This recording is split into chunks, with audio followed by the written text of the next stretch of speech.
Assalamualaikum warahmatullahi wabarakatuh. Adik-adik, pada video kali ini kita akan menjawab dan membahas kunci jawaban pada halaman 123, 127, 128, 129, dan juga 131 di tema 1 kelas 5, organ gerak hewan dan manusia.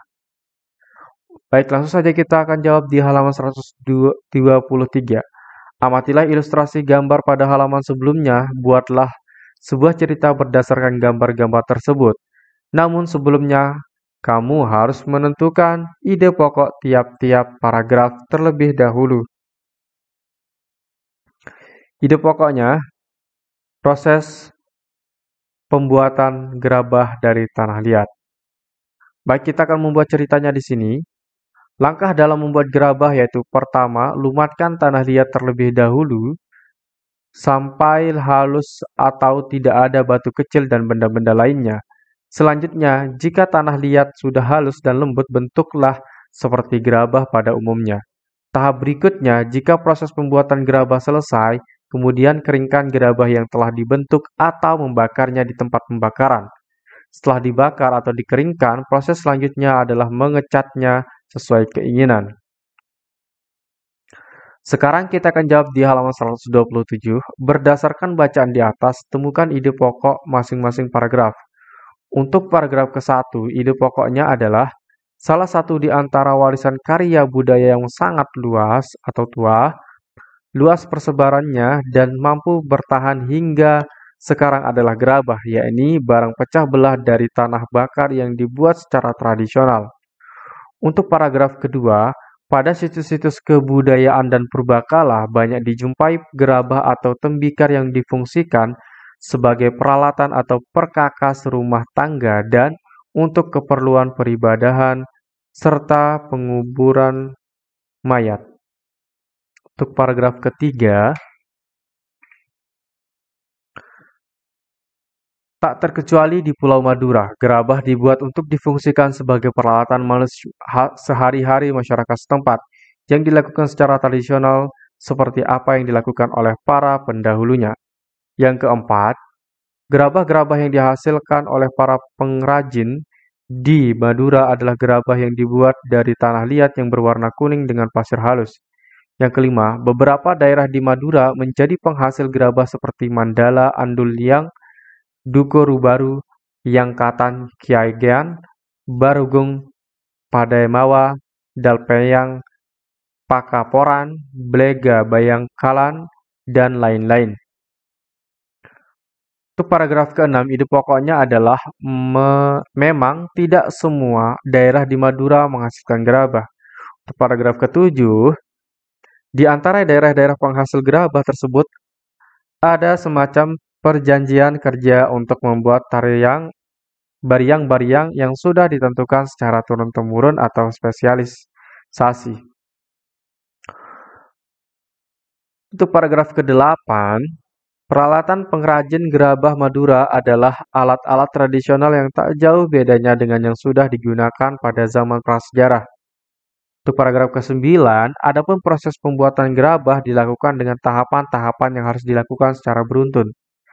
Untuk paragraf ke-10, keberadaan pengrajin gerabah di Madura ini telah banyak memberikan manfaat, baik untuk pengrajin pemakai maupun untuk masyarakat umum.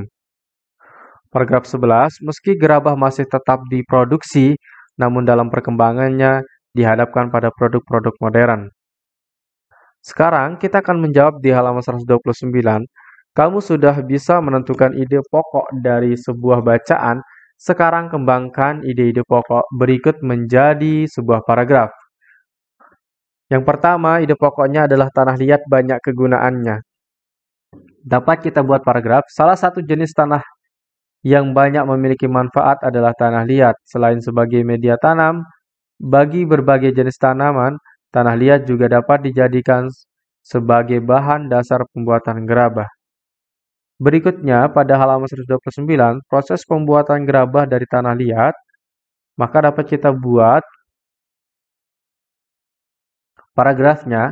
Agar dapat menghasilkan gerabah, tanah liat haruslah melalui beberapa proses produksi terlebih dulu. Tanah liat dibuat adonan dengan mencampur air kemudian diaduk dan dibolak-balik agar lebih pekat dan lengket. Tujuannya adalah untuk mengeluarkan udara dalam tanah, agar mudah dibentuk dan hasilnya tidak mudah retak. Setelah adonan tanah liat jadi, baru kemudian masuk pada tahap pembentukan dengan menggunakan berbagai macam teknik dan alat. Hingga pada akhirnya tanah liat yang sudah berbentuk tersebut dibakar dalam waktu dan suhu tertentu. Berikutnya macam-macam peralatan yang terbuat dari tanah liat. Banyak barang-barang di sekitar kita yang terbuat dari tanah liat, seperti asbak, vas bunga, kendi, teko, dan cangkir. Bahkan, ada juga meja dan kursi yang terbuat dari tanah liat. Barang-barang yang terbuat dari tanah liat memiliki nilai seni dan keindahan tersendiri dibandingkan dengan barang-barang yang terbuat dari bahan lainnya. Sekarang kita akan jawab di halaman 131. Pengrajin gerabah merupakan salah satu profesi yang ada di Indonesia. Pengrajin tersebut bekerja keras untuk mencari nafkah untuk keluarganya. Begitu juga dengan orang tuamu, walaupun memiliki profesi yang berbeda, tetapi tujuannya sama, yakni mencari nafkah untuk menghidupi keluarganya. Lalu, bagaimanakah caramu untuk membalas kerja keras orang tuamu? Jawabannya, cara membalas kerja keras orang tua yang pertama, memperlakukan keduanya dengan sopan dan hormat, yang kedua membantu pekerjaannya, yang ketiga mengikuti nasihatnya apabila nasihat itu baik, yang keempat membahagiakan keduanya.